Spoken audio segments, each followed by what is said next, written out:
రామోజీరావుపై ఉన్న ప్రేమ నారా లోకేష్ బాబుకు steel plant ఉద్యోగులపైన ఒక్కరవ కూడా లేదు.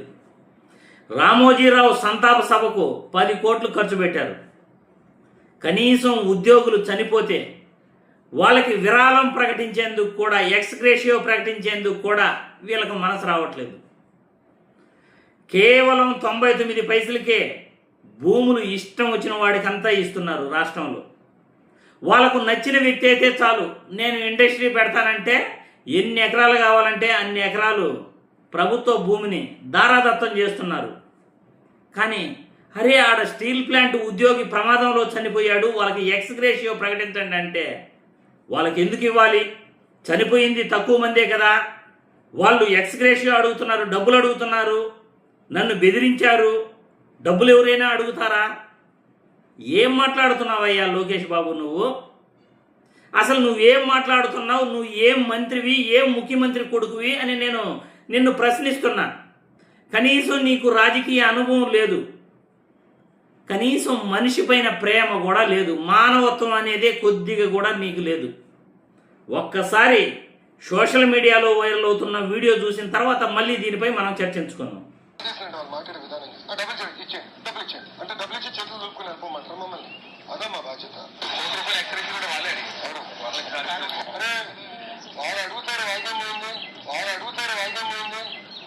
ఎంత బాధ అండి, చెప్పేసేయండి.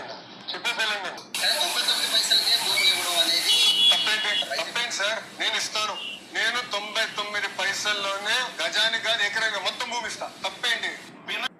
చూశారు కదా సోషల్ మీడియాలో నెటిజన్లు లోకేష్ బాబుని ఎలా ట్రోల్ చేస్తున్నారు.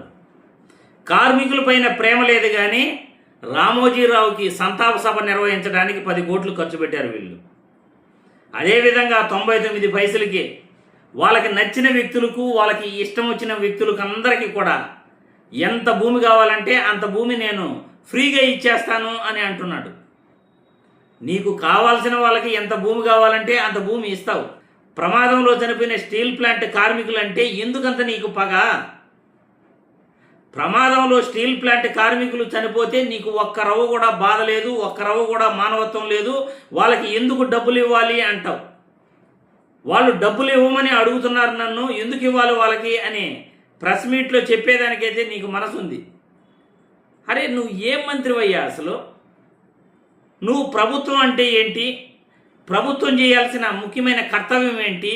ప్రజల్ని ఎలా ఆదుకోవాలి? ప్రమాదాలు జరిగినప్పుడు వాళ్ళకి ఎలాంటి ఓదార్పు ఇవ్వాలి?